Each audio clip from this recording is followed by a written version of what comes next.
Hello everybody and welcome back to Connor here, and you are here with the Rumour Mill. I hope you're all doing fantastically well, and yeah, let's get into some of your news. Before this video starts, guys, we are sponsored as always by Ship Bikes USA, and yeah, get all your customised, your detailed motorcycles to each and every one of your individual needs as well. We are sponsored by candycollections.co.uk for 1 week only, and if you type in LUFC 10 into the promo area, you will be able to get 10% off for a lifetime of gifts, a lifetime of goodies. They've got vegan options, you've got a mystery pouch, build your own sweets, and yeah, I got some fudge through the other day, and it's very, very nice. So make sure you do that. The reason I get these sponsors on board as well, guys, is because they are run by every Leeds fan, every Leeds business. So yeah, that's it. It's building a community. It's building that Leeds United community. So make sure you go check those guys out. So what are you here for? You are here for some news. And yeah, listen, there's been a little bit of news. There's not a drastic amount.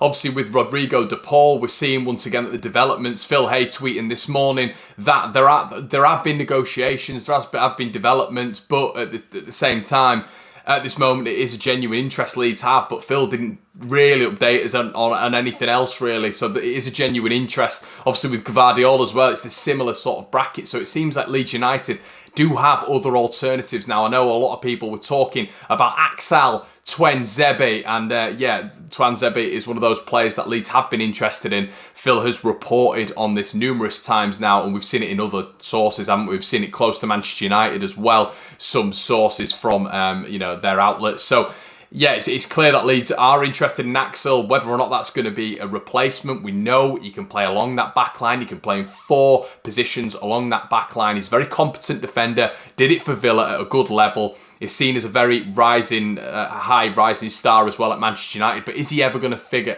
in front of you know, Bailly, Lindelof and Maguire? I just don't think he is. I don't think he's going to be given that chance. He is very injury ridden, we know that, but at the same time, you know, he's got to be given a chance. He's got to move for me for the better of his career, whether that's with Leeds United or not. So we'll have to wait and see with that one. But that could be an alternative to Gvardiol. The reason behind that is you know, Phil was reporting earlier that we are looking for sort of an alternative to Liam Cooper in terms of if Cooper is injured, having that left-sided centre-back now, Axel Tuanzebe can play on that left side of a defensive partnership as a back two. So, you know, that is definitely an alternative. He can play on the left side, the right side. He can even play right back or left back or defensive midfield. Once again, that key word I always talk about is versatility. So once again, that would be a big option for Leeds.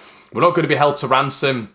It does seem a lot of foreign outlets are talking about Leeds' move for Gvardiol, and that being a solidified thing that, you know, Leeds United can rely on in a sense. But at the same time, we always know that we've got to take it with a pinch of salt. You know, we're getting a lot of the foreign outlets reporting good things with regards to Leeds United in terms of breaking news, but is it solidified? Are the foundations to it? That all we have to do with that is wait and see. But I do not want to be, as a Leeds fan, be letting this drag out for another potential 2-3 weeks that we know can happen on the continent as well. You know, there's better value for money on the continent. We know that with Axel Tuanzebe, his value's probably around 7 or 8 million. But if Manchester United are going to let him go, they're probably going to charge around 15 to 20 million pounds. Which are we going to be getting Gvardiol for cheaper? It's reported that it's 14 million euros plus add-ons, so yes.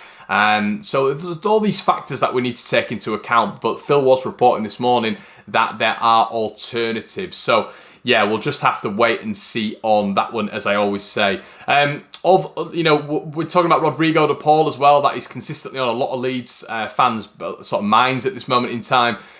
Listen, I presume it is advancing behind closed doors. Obviously, there was the report earlier on from Football Italia that there have been advanced discussions in London with Radrizzani and Pozzo. We know Pozzo is a tough negotiator. We know he really is. You know, Watford and Udinese, he drives a hard bargain. So Leeds are going to have to work really, really hard, especially obviously in the recruitment and business department, to get a good deal for this lad.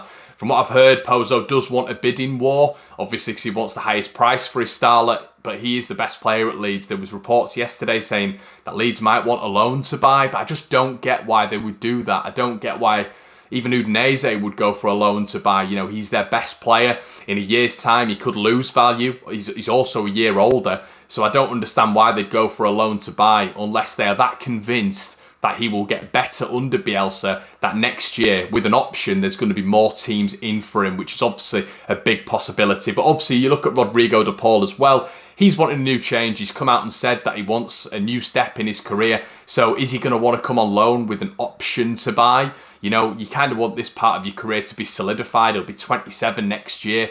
So I think he'll want a permanent move. I just can't see him wanting a loan and then potentially more instability next year. But the alternative that is being spoken about once again to Rodrigo de Paul via Phil Hay obviously is Ryan Kent. Now Ryan Kent, the CAM role and the number 10 role, I believe is going to be wrapped up in just one player. It's either going to be Rodrigo de Paul or Ryan Kent. We're not going to go for a 10 and a winger. So, you know, I think that's got to be, as contrary to what I said yesterday, I just can't see us actually now from the updated news in the past sort of 24 hours going for Rodrigo de Paul and Ryan Kent. I think it's going to be one or the other, which I'm fine with as long as we get a keeper as well. So Ryan Kent, we know his attributes. I've spoken about his attributes before. Yeah, I still think he'd be a really good signing, but is he better than Buendia, Ben Rama, Harry Wilson? I'm not 100% sure. I think he's a really good player. I think he'd fit into this side really well, and I'd be very happy to get him. But when I look at Rodrigo de Paul, I see Rodrigo de Paul above all those names I've just mentioned right now. So if we can get him under our belts, it's going to be one of the signings of the summer, if not the signing of the summer. And it would just show a statement of intent that, you know, we're going out there and we're doing this deal, and we're not, you know, we're not here to take part, we're here to take over, as Conor McGregor says. And when I say take over, I don't mean take over the Premier League, but I mean just have a very, very good season, a very, very competent season, and a very, very assured season. We're all happy with avoiding relegation, of course we are, but can a club like Leeds United push on something a little bit more than that? Can we do a Wolves? You know, can we replicate that format? I think so. I think we've got all the foundations to replicate something like that and really make a good go of it in the Premier League. Now, Leeds played a behind closed doors fixture yesterday against Stoke City. A lot of reaction from Leeds fans after that. I think I'm fine with it. You know, we lost 3-0. It is what it is. Liverpool lost 3-0 to Napoli. They lost 3-2 to Dortmund. They lost 2-1 to Sevilla, and they lost to Manchester City in the Community Shield all before the season started last year. Then they went on to win the league by 18 points. Leeds United drew to York City, and they drew to Stoke. They drew to Southend last year under Bielsa in pre-season, but went on to win the league by 12 points. So there's a pinch of salt that has to be taken with these sort of pre-season, you know, debacles. One thing I would take away from it, and it's not bashing, it's a consistent remit of mistakes from Kiko Casilla. I'm not, from a personal point of view, I don't want to see him in the squad anyway for, you know, his charges, and I'm not going to go into it too in depth, but I just think it looks bad on the club from a PR standpoint. I've heard from a couple of people that Leeds are trying and have actively tried to offload him 2 or 3 times. Now, from a footballing basis, he just doesn't cut the mustard, and the reason I mention Kiko and I just bring Kiko out as an individual is because I don't see consistent mistakes from anybody else in the squad. I think, you know, there was some finger pointing to Luke Ayling for the goal yesterday. Okay, if you can point to Luke Ayling, that's fine. But, you know, you look at it holistic, you look at it from, you take a step back. It's not Kiko bashing. It is one of those where you've got a player in the squad there who just makes consistent mistakes, and once again made another mistake yesterday. And it's just got to be eradicated before we get to the Premier League. I don't think he's good enough for a top-level Championship side, never mind, you know, a bottom, mid-top Premier League side. Being 33 years old, not being able to judge the flight of the ball consistently from set pieces, which we've seen throughout his tenure at Leeds United, it's a big problem. And I wouldn't feel assured going into the season with someone like Kiko, even as number 2. So I really am hoping Leeds get that underway. But whether or not Leeds need to sell Kiko before bringing someone in, that would be something that I would expect Leeds to have on the books. They're going to have to get rid of someone on that wage bill to then bring someone like potentially an Emi Martinez or a Sergio Romero in. And the difference between those two and Kiko is they don't make mistakes, and they're very assured and very experienced. And, you know, they're at similar age brackets as well to Kiko. I believe Romero is anyway. And there's just such a different class in keeper, and that's the level, you know. we need to be getting a different class, and I believe that there are many options in this division what Leeds can do that with, you know. So yeah, adjustments need to be made. We had kids out as well, you know. The back four was completely made up, and you build from the back. The most solid part of a defence is, you know, of a team is the defence for me. You build from the back, and obviously Leeds had a lot of inexperience. They had Kiko in net.